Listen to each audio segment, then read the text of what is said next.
Hello everyone, Molly's ক্যানভাসের আরেকটি ব্লগে আপনাদের স্বাগত। আজ সকাল সকাল ওড়িশাতে আমরা লিঙ্গরাজ মন্দিরের উদ্দেশ্যে বেরিয়ে পড়েছি। এই ওড়িশার চারিপাশে, রাস্তার চারিপাশে যে সমস্ত আঁকা আছে, বিভিন্ন পোর্ট্রেট আঁকা আছে, এগুলো দেখে কিন্তু খুব ভালো লাগছিল এবং এটা রাস্তার সৌন্দর্যটাকে অনেক বৃদ্ধি করছিল। আমরা সবাই মিলে চললাম লিঙ্গরাজের উদ্দেশ্যে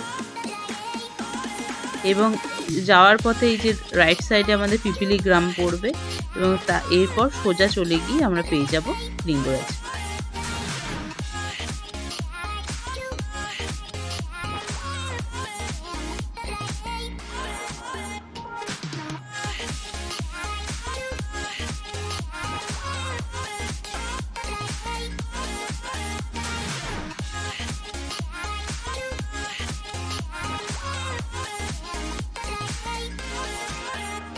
এই এবার আমরা পৌঁছেই গেছি এবং চলে এসেছি আমরা লিঙ্গরাজ মন্দিরে। এখানে আমাদের কারটা পার্কিং করে আমরা সোজা লিঙ্গরাজ মন্দিরের উদ্দেশ্যে চলে গেলাম।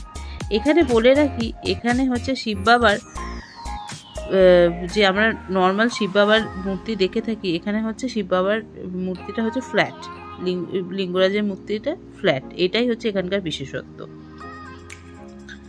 ভেতরে মোবাইল ফোন অ্যালাউ না থাকায় আপনাদের সাথে অনেক কিছুই শেয়ার করতে পারিনি। ভেতরে আরও অনেক ছোট ছোট মন্দির আছে এবং এখানে আপনার প্রায় 100টার মতো নাগরাজের মন্দির আছে, নিশা পার্বতীর মন্দির আছে, গণেশের মূর্তির মন্দির আছে।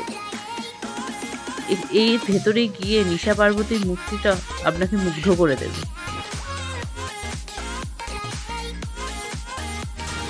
এবার মূল মন্দিরের সামনে আমরা চলে এসেছি।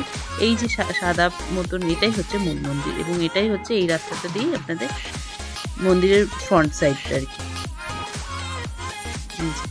এটাই হচ্ছে জয় বাবা লিঙ্গরাজের মন্দির।